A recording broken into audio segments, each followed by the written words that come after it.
Let's go!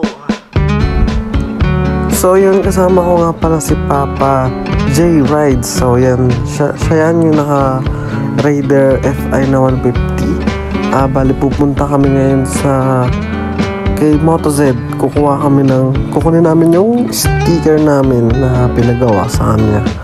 So yun, shoutout sa'yo Papa MotoZ. Napakaganda ng gawa mo at napakabilis. Sobrang bilis niyang gumawa. Grabe. So yung content ko ngayon is para i-review yung camera na gamit ko ngayon. So yan siya, nakikita nyo naman. Bali, ang pangalan ng camera na to is Xiaomi Yi. Oo, Xiaomi Yi ang pangalan niya. Bali, nabili ko siya sa Facebook Marketplace dito sa Baguio ng 1,000 pesos. Oo, 1,000 pesos lang yan. Napakagandang camera na, di ba? Balis, habang ginagamit ko siya, actually wala akong naging issue. Medyo pangit lang talaga yung boses ko, kaya nagbo-voice over na lang ako palagi. Pangit yung boses ko during nagra-ride ako. Tapos naka-record siya dyan. Tapos wala din akong masabi. Hindi ko alam kung bakit during nagda-drive ako. Tapos, ayan, naka-camera ako is tahimik lang ako. Hindi ako masyado makapagsalita or makapag-isip ng sasabihin ko. Kaya yun, bino-voice over ko na lang siya. So yan, duman kami ng kisad ni Papa J Rides. Bali, yun nga. So yun nga, ipipick up namin yung sticker namin kay Papa MotoZ. So, ayan, bali overall, rate ko dito sa camera ko is 8 out of 10 kasi 8, mabilis siya malobat and ano pa ba, wala siyang monitor mismo dun sa mismong cam niya, so kailangan mo siyang i-connect sa cellphone mo para makita mo yung or para i-download mo yung mga na-captured niya na video and photo.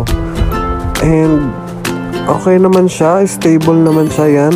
Hindi siya ganun ka-wiggle or pangit yung kuha niya. Actually, maganda na siya. Itong video na to is naka 4K na siya dyan. Ay, tama, 4K o 2K. Parang 2K lang yata to kasi 1080p lang yung sumunod, tapos 2K na. Yun na yung pinaka-max niya. Tapos 30 FPS lang siya. Pero goods naman, ayan, makikita nyo naman, di ba? So, napakalinaw din niya and actually, madali lang siyang gamitin. Yun nga, kailangan mo lang siyang i-connect sa cellphone mo para magamit mo siya or para ma-download mo yung mga ayan, si Papa J Rides. So, tinuturo niya sa akin na ikabit daw namin yung kwan niya.